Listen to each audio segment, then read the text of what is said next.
যদি আপনি কখনো এমন অনুভব করে থাকেন যেন আপনার জীবনটা আপনার নিজের নয়, কিছু একটা ঠিক নেই, হয়তো আপনার সিদ্ধান্তগুলো, অনুভূতিগুলো, এমনকি মাথার ভেতরের বিতর্কগুলো আসলে আপনার নিজের নয়, তাহলে এটা কোনো প্যারানয়া নয়, এটা হলো একটা প্রোগ্রাম যা চলছে আপনার ভেতরে। সবচেয়ে ভয়ানক ব্যাপার হলো এই প্রোগ্রামের শুরু আপনার ফোন বা টিকটক থেকে হয়নি।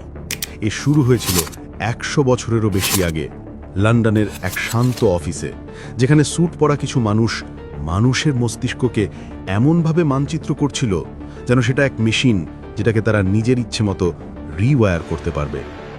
আর যে বিষয়টা প্রায় কেউ বোঝে না তা হলো রাগ কেন এত আসক্তিকর, হতাশা কেন স্বাভাবিক মনে হয়, আর কেন আপনি প্রতিদিন সকালে জেগে ওঠেন এক ধরনের ভয়, দুঃখ বা অপরাধবোধ নিয়ে। এই সব কিছুই নকশা করা হয়েছে, আর একবার যখন আপনি সেটা বুঝে ফেলবেন তখন আর চোখ ফিরিয়ে নিতে পারবেন না। চলুন আমি বিষয়টা খুলে বলি। সবকিছু শুরু হয়েছিল লন্ডনে 1921 সালে এক নীরব অফিসে। এর নাম ছিল ট্যাভিস্টক ইনস্টিটিউট। তারা দাবি করেছিল এটি নাকি যুদ্ধফেরত সৈনিকদের মানসিক আঘাত সারানোর জন্য, কিন্তু বাস্তবে তা ছিল না। তারা সৈনিকদের চিকিৎসা করছিল না, বরং মানুষের মানসিক প্রতিক্রিয়া ও নিয়ন্ত্রণের উপর পরীক্ষা চালাচ্ছিল। তারা আবিষ্কার করেছিল ট্রমা শুধু মানুষকে ভাঙে না, বরং তাকে নরম করে ফেলে, মানসিকভাবে নমনীয় ও নিয়ন্ত্রণযোগ্য করে তোলে। তাদের লক্ষ্য ছিল এটা বোঝা কিভাবে ভয়, বিভ্রান্তি আর শোক ব্যবহার করে সম্পূর্ণ এক সমাজকে পরিচালনা করা যায়। ট্যাভিস্টক শোক, বিভ্রান্তি, ভয় এই তিনটে জিনিস ব্যবহার করেছিল হাতিয়ার হিসেবে। কারণ একবার যখন আপনি জেনে যাবেন কোন বোতাম টিপলে জনতা পাগলের মতো ছুটে যায়। পৃথিবীতে সবচেয়ে বড় যে ধর্মযুদ্ধ হবে সেটাই হলো গাজওয়াতুল হিন্দ। जिस मैंने अखंडता की बात कही, उस अखंडता में हिंदू मुस्लिम कहाँ आते हैं? তাহলে আর বক্তৃতা বা নির্বাচন লাগে না, শুধু সেই বোতাম টিপে দিলেই চলে। দ্বিতীয় বিশ্বযুদ্ধের পর ট্যাভিস্টক ঢুকে পড়ল মিডিয়া, শিক্ষা এবং সরকারে। তাদের ছাপ রয়েছে ন্যাটো, সিআইএর কোল্ড ওয়ার প্রোপাগ্যান্ডা এবং গণবিজ্ঞাপনের জন্মের সাথেও। তারপর আসে এক নতুন চরিত্র, এডওয়ার্ড বার্নেজ, যিনি আসলে সিগমন্ড ফ্রয়েডের ভাতিজা। তিনি মানুষের অবচেতন মনকে বাজারে পরিণত করেছিলেন। এডওয়ার্ড বার্নেজের কারণেই নারীরা প্রথমবারের মতো সিগারেট খাওয়াকে ফ্রিডমের প্রতীক হিসেবে গ্রহণ করে। তিনি bacon and eggs for breakfast ধারণাটিকে জনপ্রিয় করেন, যা আসলে এক বিজ্ঞাপন প্রচারণা, কোনো ঐতিহ্য নয়। বার্নেজের সেই ব্যক্তি ছিলেন যিনি গুয়াটেমালার গণতন্ত্র উল্টে দিতে সাহায্য করেছিলেন কমিউনিজমের বিরুদ্ধে প্রচারণা চালিয়ে, যাতে ইউনাইটেড ফ্রুট কোম্পানি তাদের বাগানগুলো ধরে রাখতে পারে। তিনি ইচ্ছাকে অস্ত্রে পরিণত করেছিলেন, যুদ্ধকে করেছিলেন ফ্যাশনেবল, গণতন্ত্রকে করেছিলেন আবেগপূর্ণ। এরপর আসে আরেক অধ্যায়, অপারেশন মকিংবার্ড। এটি ছিল সিআইএর একটি প্রোগ্রাম যেখানে তারা বুঝে ফেলে যে একটি দেশকে নিয়ন্ত্রণ করার সবচেয়ে সহজ উপায় হল শিরোনাম। তারা ভাবত এটা যুদ্ধ বা বোমা নয়, শুধু সংবাদই যথেষ্ট একটা দেশকে নিয়ন্ত্রণ করতে। অপারেশন মকিংবার্ডের মাধ্যমে সিআইএ আমেরিকার সবচেয়ে বড় বড় সংবাদপত্র, টিভি চ্যানেল ও ম্যাগাজিনে নিজেদের মানুষ বসিয়ে দেয়। তারা শুধু সাংবাদিকদের কানের ফিসফিস করত না, বরং সংবাদ নিজেরাই লিখত। অনেক সিআইএ এজেন্ট এমনকি নিউজকাস্টার হিসেবেও কাজ করত। 1970 সালের মধ্যে 400রও বেশি সাংবাদিক, সম্পাদক, কলামিস্ট, যাদের মানুষ সবচেয়ে বেশি বিশ্বাস করত, তারা সবাই সিআইএর বেতনভুক্ত ছিল।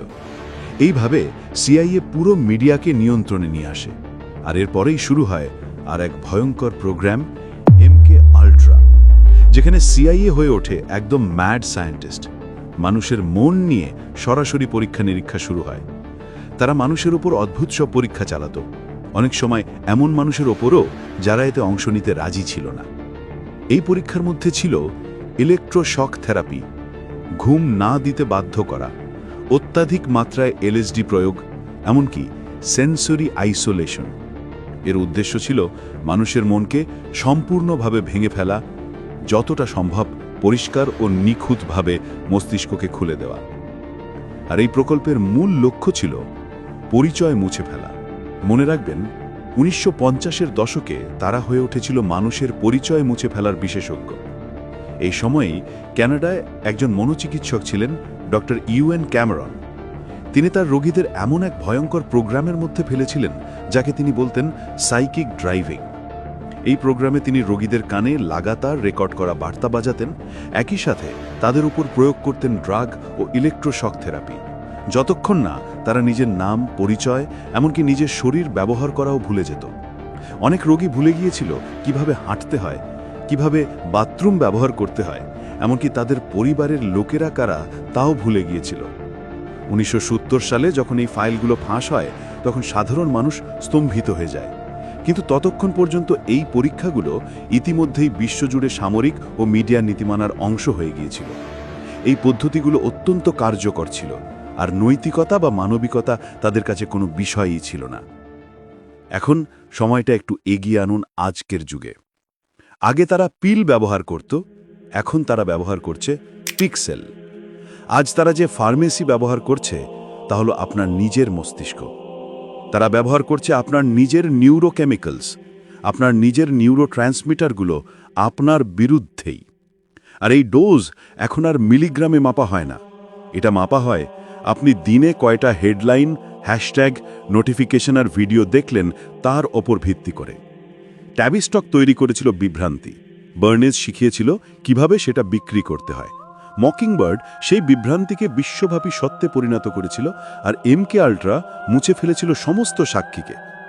এখন পরীক্ষাগারটা আর কোনো গোপন ভূগর্ভস্থ বাংকারে নেই, এটা আছে আপনার নিজের পকেটে, আপনার ফোনের ভেতরে।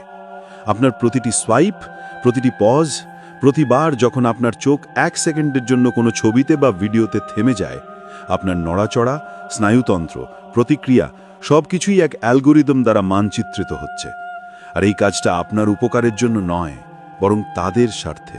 অ্যালগোরিদম শুধু আপনাকে জিনিস সুপারিশ করে না, এগুলো আপনাকে প্রশিক্ষিত করে, শর্তাধীন করে।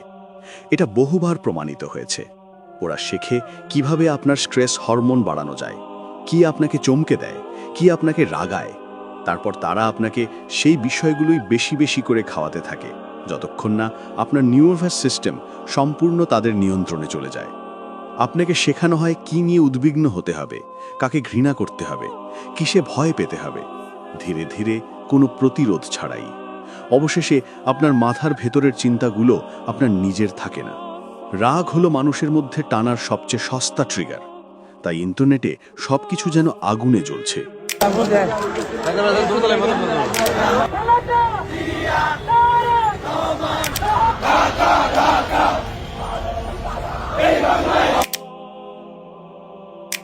আপনি কিসে রেগে আছেন সেটা গুরুত্বপূর্ণ নয়, মূল বিষয় হলো আপনি যেন রেগে থাকেন, কারণ রাগ আপনার চোখকে স্ক্রিনে আটকে রাখে। আর আপনি যখন রিঅ্যাকশন মোডে বন্দী, তখন আপনার মস্তিষ্কের গভীরে, খুব গভীরে একটা নতুন প্রোগ্রাম ধীরে ধীরে আপনার ভেতরেই খোদাই হয়ে যাচ্ছে।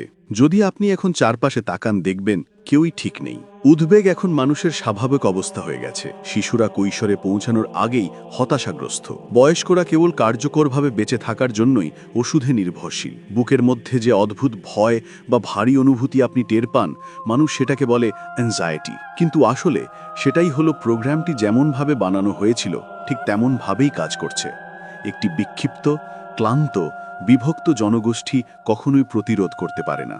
তাই আজকের মানসিক স্বাস্থ্য সংকট কোনো দুর্ঘটনা নয়, এটা হলো সেই যন্ত্রের ধোঁয়া, যে যন্ত্র মানুষকে ক্লান্ত, শূন্য আর ভাঙে ফেলেছে। তাহলে প্রশ্ন হলো, এই সবের শেষে কি হয়? আমাদের সবাই কি প্রোগ্রাম করা হয়েছে ভ্যালিডেশন, ফলোয়ার, সৌন্দর্য, ক্ষমতা আর মর্যাদার পিছনে ছুটতে? কিন্তু যখন কেউ সব লক্ষ্যই ছুঁয়ে ফেলে, তখন কি হয়? সে কিছুই অনুভব করে না। এই সিস্টেম আপনাকে মারতে চায় না, এটা শুধু চায় আপনি অসাড় হয়ে যান। এটা চায় আপনি নিজের উপর দোষ চাপিয়ে ব্যস্ত থাকুন, যতক্ষণ না আপনি ভুলে যান আপনি আসলে শুধু কোনো ইউজার প্রোফাইল নন, বরং এক বিহেভিয়ার এক্সপেরিমেন্টের বিষয়বস্তু। আর যদি আপনি এখনো এখানে থাকেন, তাহলে আপনার ভেতরে কিছু একটা ইতিমধ্যেই জানে। হয়তো আপনি সেটা ব্যাখ্যা করতে পারেন না, হয়তো আমিও পারবো না, কিন্তু এটা প্যারানয়া নয়, এটা স্মৃতি। আপনার ভেতরে সেই অংশ, যে অংশ কখনোই চুক্তিতে সই করেনি, সে এখনো খেয়াল করছে। সে অংশ কখনোই ভুলে যায়নি আপনি কে ছিলেন। তাই এই পথটা নিজেকে খোঁজার নয়, এটা হলো থেমে যাওয়ার, ছুটে চলা বন্ধ করা, অভিনয় করা বন্ধ করা, আর থেমে যাওয়া সেই অনন্ত দৌড়ে, যেখানে সিস্টেম বলে দেয় কাকে পুরস্কৃত করা হবে।